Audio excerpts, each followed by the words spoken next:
Hi guys, welcome to another review. I don't own this film. I thought I did on DVD. I looked everywhere. Tuff. It's a real cheesy 80s hidden gem, and if you didn't grow up with this one, you might not like it. But if you're an 80s child, you probably really love this film. This is the first. I never saw this film before. I suggested it to him, and so you have to rewatch or watch it for the first time. Yeah, I watched it for the first time, and to do this review. Yeah, what'd you think of it? It was actually not that bad. That's it. You're an 80s kid. You like that stuff, you know. Like, it's a lot better than I thought. And I the only thing that I have to say that I criticize about it is just that I felt like Spader's part could have been played by somebody else. You know what I mean? Yeah, like maybe like a Patrick Swayze or something. You know? Yeah, especially with the dance scenes there. Yeah, there's some dance scenes, but I mean, but for the it's most good. part, he's acting like a tough guy. Yeah, that's it. It's all around great cheese. Yeah, it's great, man. I love the opening credits. So funny. But it's it was released in 1985. Tuff, Tuff. So maybe the title threw people off with this movie, and it made a little over 9 million. It's not too bad. It's directed by Fritz Kirsch. Fritz Kirsch. Yeah, it's his second film. His first film was Children of the Corn. Yeah, I just realized that now looking into this guy. He didn't make too many great films, but yeah, those are notable selections on his filmography there.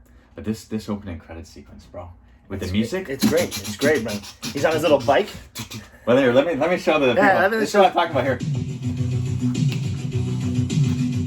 Yeah. Woo! That's 80s for you, right there. Spader's Turf Boy. You know what I'm saying? So he's coming, he's riding his bike here. Yeah, so they moved from Connecticut, we find out there, and he's just riding his bike. I think they're in Reseda. Yeah. Probably wouldn't be surprised if they came from like Greenwich, Connecticut, because they're like a rich family, eh? So.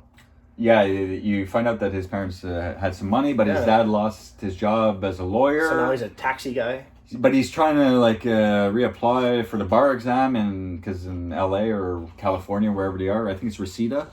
They're Reseda, I think, is actually the same place for the Karate Kid, eh? Yeah, they're moving it is. to Reseda. So That's yeah, right. it's the same filming locations. Well, not locations, but same city. I think LaRusso would have taken out Spader in this movie. LaRusso would have taken out Spader if they ever crossed paths in Reseda. This film, man. So, yeah, no, it's funny that you mentioned the Karate Kid because he kind of looks like. And it's a year later, I think. He kind of looks like William Zabka, bro. Bill, the guy that plays the bad guy. Oh, the bad guy. Yeah, for sure. Lawrence. Mr. Lawrence. But James Spader moves to Reseda. He's riding his bike around town here. He's new in the city. And we get this great 5-minute opening credits. You know exactly what type of movie it's going to be after the 5 minutes. So good. But while he's writing after the opening credits, we get to see some more main characters. That's right. Kim Richards. That's right. She's the little girl that got killed in assault on Precinct 13 there with the ice cream. And also Meatballs Part 2. I love that film so much. Yeah. And so she's on the street corner with one of her girlfriends. Yeah. And you see on the other side of the street, you get a bunch of hoodlums. And that's it. One guy is Paul Mones. Well, he's got some screening.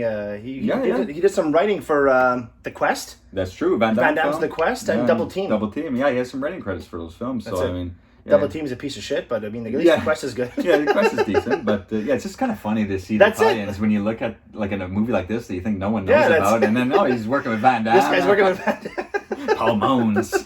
He's like our lead villain, gangster. He looks great. Member. He looks great as a movie villain. I like this guy. He does the role very well. That main bad gang member guy there. But he's dating Kim Richards. Yeah, that's his turf. That's what the whole movie is about. That's his turf. But they're like high school students, supposedly, because they're in high school the next day. But they look like they're 30 years old. That's what I'm saying. But they're at the magazine stand across the street. They're waiting for the girls to maybe bump into a guy with money or whatever. That's it.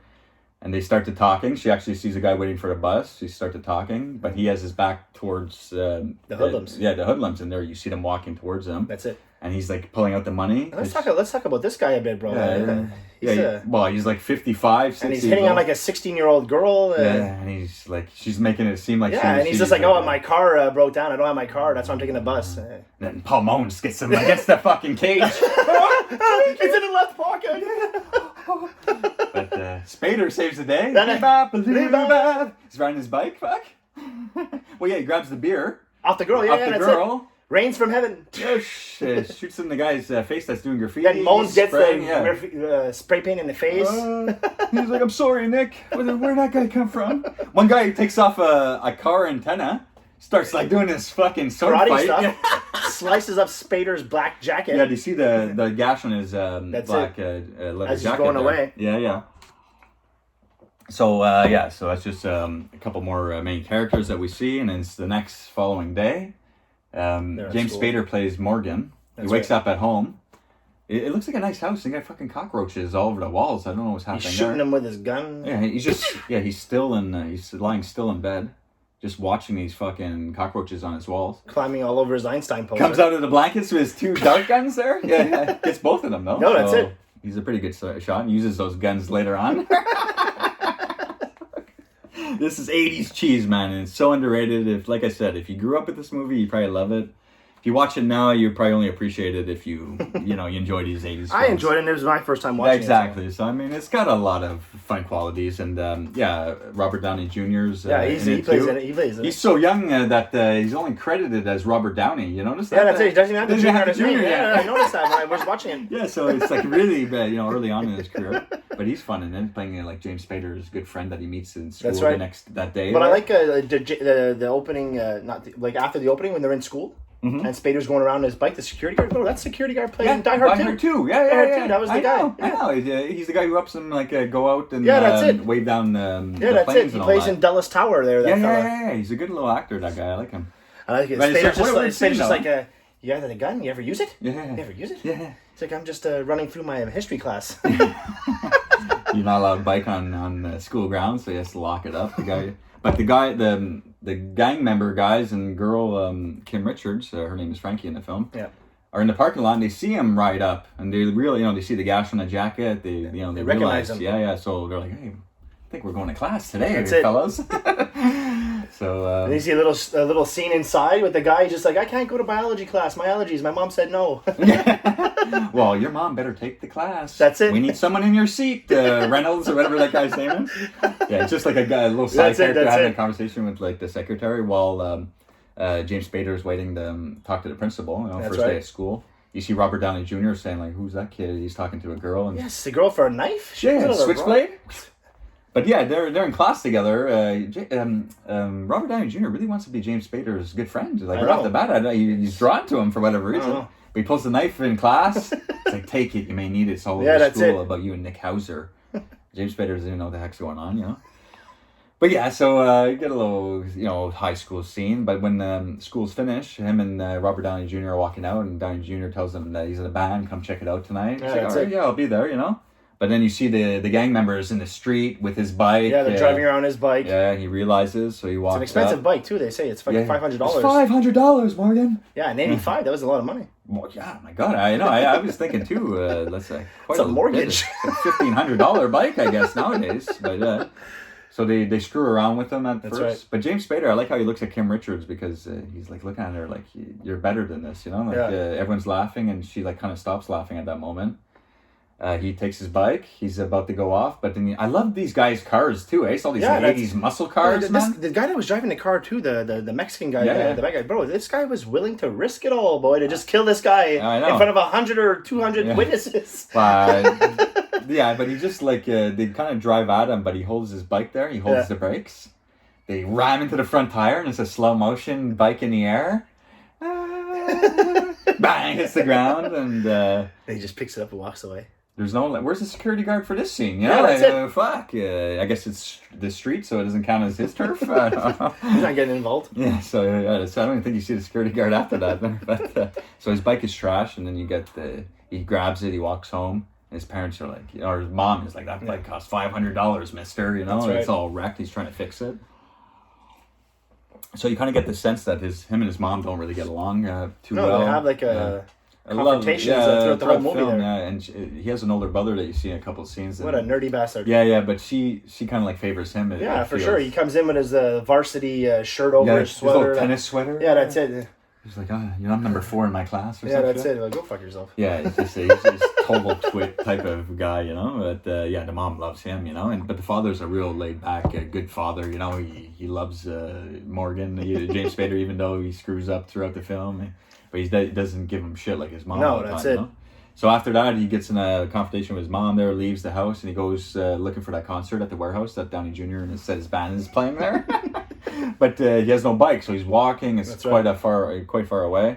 He just stops, at some corner. He sees a Porsche sitting there with the keys. That's it. Wow, what? Especially in that neighborhood. Yeah, I know. That's what I'm saying. Like, who the fuck did that? That must be like some big drug dealer's car or something, man. I don't know.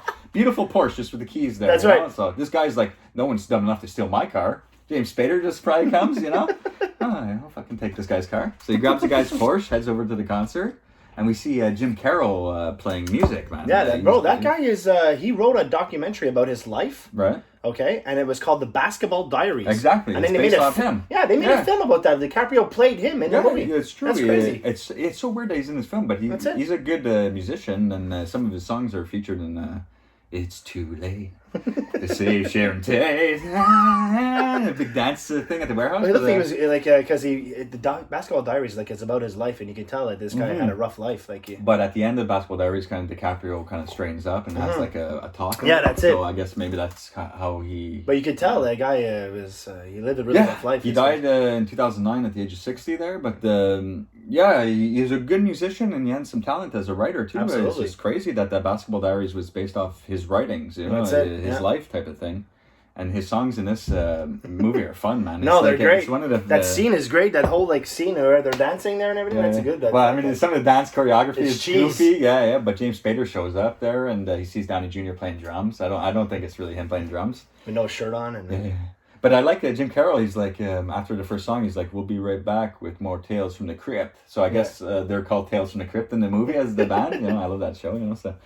It's funny. So, he talks to Downey Jr. between sets and all that. And Jim Carroll goes back up with Robert Downey Jr. to do another song. And then the hoodlums show up with, Kim Richards, Frankie there. And, she's watching the concert and James Spader sees her. Goes right up to her. And then the dancing, too, it's kind of like Grease. Like, they're, pushing them together. Yeah. They're trying to get away.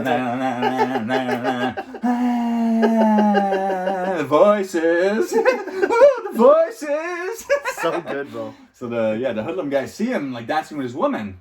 He's whistling at his friends, go after him. Yeah, they're gonna beat him up there. Yeah, but if I'm thinking I'm in high school, I'm not fucking some little puppet that when this guy whistles at me, I'm going after people for him. These guys are such followers and losers, So yeah, they're trying to go after James Spader, and they've always dancing with Kim Richards. Kim Richards trying to get away, but she keeps getting pushed back in. And then, when she sees her boyfriend, he's like, "You having a good time? Yeah. You take her home, Get the fuck out of here." And then, James Spader kind of tries to go follow her, but the guys meet him outside. Yeah. I like that part too, where they hit him and they fall down, and then they steal his Porsche. Well, yeah, they think it's his car. They steal the Porsche, and then Downey Jr. or Downey, whatever in this movie, shows up outside. Yeah, that's it. And he's just like, "They stole your Porsche." He's just like, I don't have a car, man. Yeah, he kind of laughs. He got hitting the nuts. He's like, "I'm down. I don't have a car, man." I don't have a car, man. So you find out, just a few minutes later that Nick and his two buddies they're driving the Porsche, they're taking the stereo out to, steal it, and the cops pull them over. That's right. So they're caught in a stolen car, They don't do too much time, though. No, that's I guess it. they're It's only a couple of days went by. It seems like it. Yeah, it's weird. It's funny that the guys like this, they don't have any priors or anything. It's true, I know. They're stealing cars to get right away. No priors, these guys. Come on. It's true. But then, the next day, Morgan, James Spader, is at school. There's a rat hanging in his locker. It's all cuts it and just throws it away. He's like, where the fuck did it go? The rat? It's over the roof, of the locker there. But it's just so the other gang members are putting rats in his locker, gutted rats, all blood on his butt. Yeah, that's it. I just thought that was a funny Spader was treated worse than Daniel LaRusso, for fuck's sake. It's true. And then we have the first scene with his goofy ass fucking brother talking to the mom. He's like, "Hey, Brian, you in town?" He's like, "Oh yeah, more or less." He's like, "Can I borrow your car tonight?" He's like, "Oh, I would, Morgan, but I'm thinking of taking Mom out to a movie. Just till Dad gets home." Suck ass. So Morgan, James Spader walks away. He's kind of like, "Oh, whatever." And then his brother tries to act like the father figure. Yeah, that's it. Morgan comes rushing after him at the side of the house. The mom's in the background. Mom tried to do a lot for you to keep you in good schools. He's like looking in his face. Oh, maybe I didn't want to go to those good schools. Yeah. He just walks away. And he's like, he's put his hands up. He's like, can't do anything about this kid, Mom. You know, that's kind it. of thing. What a loser. So I got the tied up sweater. Oh my God. So shit. But then he goes and like waits on like a bus bench or whatever, and you see the bad guy Nick's car pull up. Right. You know, slam on the brakes as if they see him. So he starts fucking running around, and fucking cars chasing him. The music. Fucking Robert Downey Jr. Fucking. You think it's Nick Hauser? You think it's Nick Hauser? Then Junior comes out. Well, it's not even Junior in this movie, but Robert Downey. Jimmy, yeah, Robert Downey. Robert Downey comes out. His name's Jimmy in the movie, but there's no Junior, so yeah, just Robert Downey. Robert Downey comes out. Fucking see his goofy shoot. He's like smiling, and James Spader is having a heart attack on the fence. He's gonna be dead. Fuck. I'm sweating. He's like, my bro got a call from his bro. That's it. His older brother was into the gangs and all that before getting injured. Yeah. So he has some connections with these guys and all that. So Nick's brother asked Jimmy's brother, Robert Downey Jr.'s brother, to watch over his car. No, so that's it. Robert Downey Jr. takes his car and goes for a spin, picks up James Spader. Then, you know, they're like, you know, kind of getting more information about each other. That's right. Becoming better friends. You know, it's only like the second day they've known each other, right? So they're driving around town, having a good time. Some beautiful looking shots for 80s nice type shots, for real. And then you see they see Kim Richards and her friend. So her name's Frankie, and her good friend that's with her throughout the film. Her name's Ronnie. Frankie and Ronnie. Yeah, they have two like male names. I never thought of that until now. If I was Ronnie, I wouldn't want to be Kim's friend in this movie. Yeah, she's shoving hamburgers in her face and. Yeah, well, she's going because we find out that her mom passed away there, so right. I guess that's why she's with the bad crowd. She's like a a rebel. She's becoming a rebel, and she's a bit confused. This movie kind of reminds me of the Rebel Without a Cause. Yeah, actually, I mentioned that. Like, I remember the slogan on the cover. It said something like Morgan Hiller is a rebel who's about to become a hero. So I bet there is some inspiration. I bet the filmmakers or producers James Dean's Rebel Without a Cause. It's like an 80s goofy version of that. He has got the red jacket, James Dean, and Spader has the black jacket. Leather jacket though, and they have the blonde hair. Yeah, that's it. James Spader's no James Dean, but I kind of get that feeling by watching it. That's what Yeah, he's no James Dean, Spader. Yeah, he's not, but I still like James Spader. He's made a lot of decent films there and everything. Yeah, for sure. Don't never mind. Stargate. It's decent. Kurt Russell is alright in that movie. But so they're driving around. They go to Beverly Hills, like golf and tennis club or whatnot. And James Spader fixes up his friends, and he goes like marching in. Patty, I haven't seen you in years. He's like a 48-year-old man. And so because there's a guy at the front door, you have to like check if you're a member and everything. So they just like waltz in as if, I'm sure they'll vouch. Yeah, that's it. He's like, Reynolds, I'm glad it's you. I feel such the fool. He's going to talking like a rich guy, you know. Put it on the Dunhills tab. Yeah, that's it. Like in Fletch. I love the whole sequence of when because they kind of split up when there's got the music going. Yeah, Downey Jr. Does the phrase "beautiful, beautiful hair" mean anything to you? I know Barry Manilow. I know Barry very well. And then you got the girl. She's just like, "Do you swallow?" Yeah, because I swallow. Yeah. He's got one of those cocktail weenies. She's like, and James Spader's like talking about recipes with another couple. Sliced very fine onions. And you got it made. And Rob Downey Jr.'s stuffing the loaf of bread down his fucking pants. But then the main band takes a break, and James Spader rushes up with the girl, and he shoots her on the piano. He's like, "We're gonna entertain you while they do. Just sit up here and look beautiful." We walk tonight. It's so good, bro. In the darkness, the hugs each other. We walk tonight. So good, bro. It's not him singing though. No, for sure. The guy's voice. They even there's a part where the camera is like the back of Spader's head, and you don't even see his lips moving. He's like, "We walk tonight." He's just sitting there like that, and you can see his lips aren't even moving, but there's like someone singing. I don't know how actors can do that. You know, if they're not able to sing, just to act, make it like, and look at the girl, and they're not even singing, you know. But then they head over to a jazz club there, and she starts dancing crazy, and the guys. Was that really her dancing? No, there's you can tell there's a bit of a body double. Okay. Like the hard spins and all that. Yeah. But then they get a close up of her. But yeah, so they get a jazz club. But then it seems like the next day, Nick is out and he visits her at home. That's right. And because she hears that they went out with him. Yeah, and she's like, I didn't have no choice. He showed up in your car. I thought it was you. So she's like, don't start with this shit. And he's like, okay, I'm sorry. I guess they make love or something. Yeah. I'm not too sure. But you could kind of tell that she didn't really want to there. No, and she's like just kind of getting separated from that type of life, you know. She lost her mom and maybe she's lost her way a bit, but you can tell she wants to be a better person. She doesn't want she's to even starting to change a little bit different. Her clothes. She starts. It's not less chains and everything. She has a bunch of 80s chains. She doesn't look like Cyndi Lauper. Right? Yeah, that's it. You know, it's like leather gloves and everything. You know, easy Madonna. But because Nick finds out that he took her to Beverly Hills and all the trip and everything, they get him good in the locker scene. Oh my god, bro, that looked like so painful. They got keys and locks and they're beating him with the towels. They put it in towels and they're fucking whipping him. He's against the Yeah. So they get him good, but that doesn't even scare him off though. Like he ends up showing back up. Like thinking at Frankie's that night and he's bruised up, and she's like, "Oh my god!" I like when he puts the shirt on there, and you see he's got like patches for some reason. Yeah. Well, it's not like he was cut. Not like he was cut. He had bruises. It kind of looks like T2 when they're fixing all the bullet holes, all the patch, and tape. Kind of reminds me of T2, but then so he's like, "Wounds of love, Frankie." So he's that's it. He's going all out for this girl, even if it means his life. I hope she's worth it there, but that's his choice. So, but her boyfriend shows up. Pounding on the door, and he's at the window. She's like, "Get out of here" and stuff. And you find out he confesses his love, my man. He asks her to marry him. Her old man is happy about this guy proposing. He just got out of jail. What a loser! And my baby daughter. I'm so happy.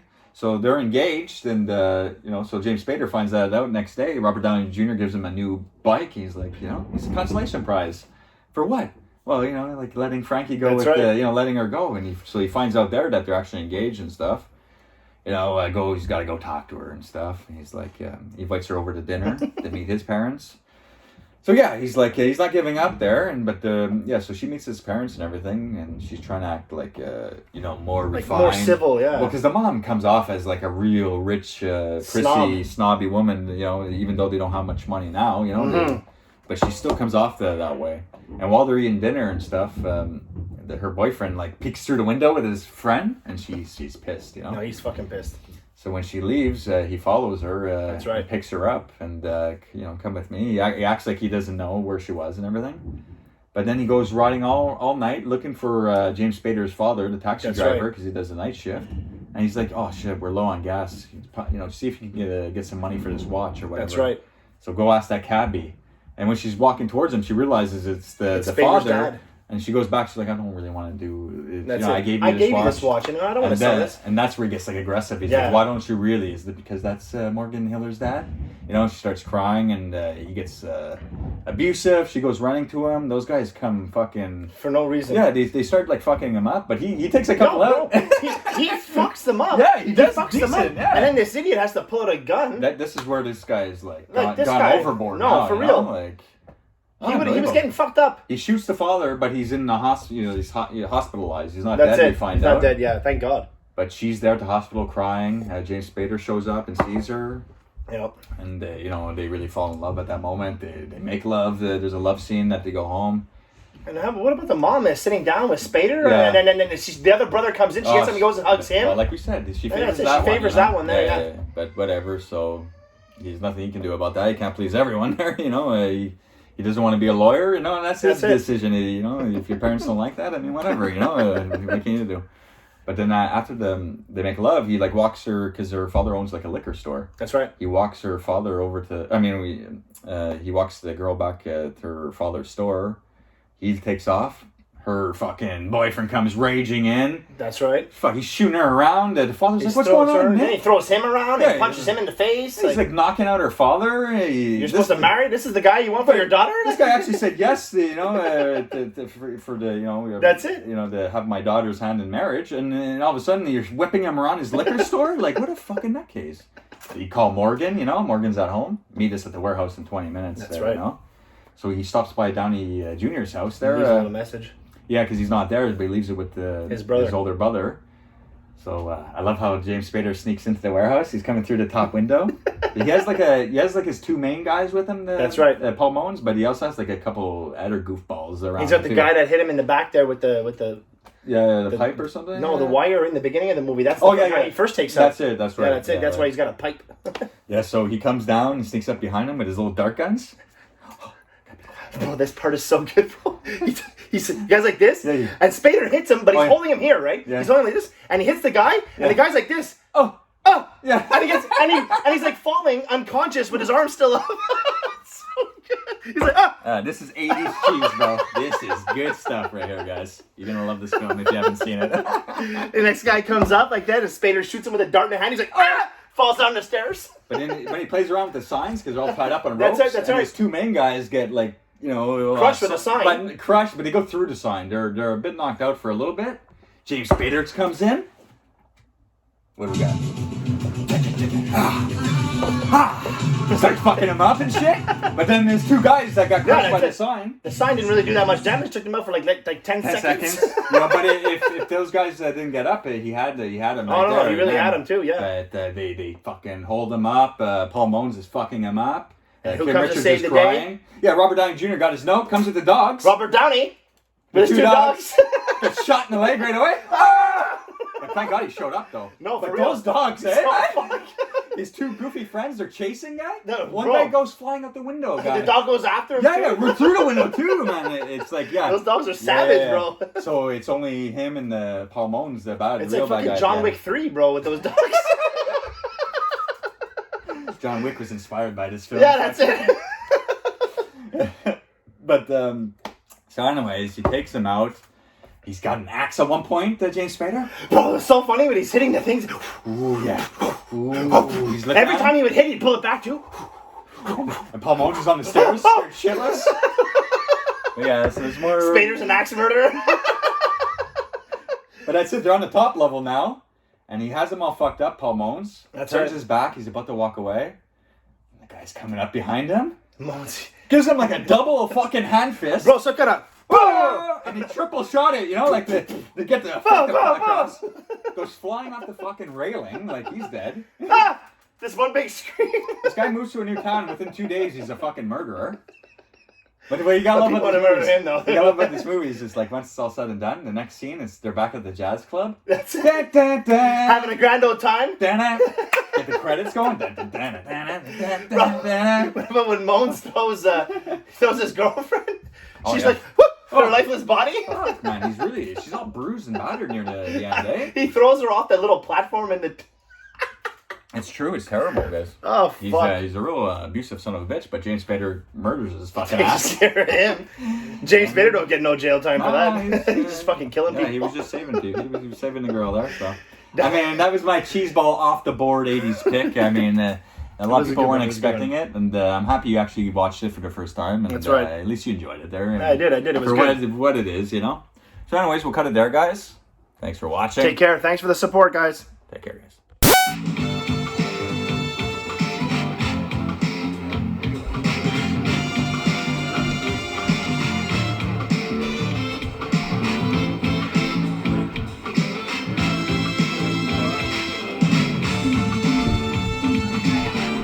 You got a lot of nerve showing your face around here, Hauser. Look who's talking. The Daigler.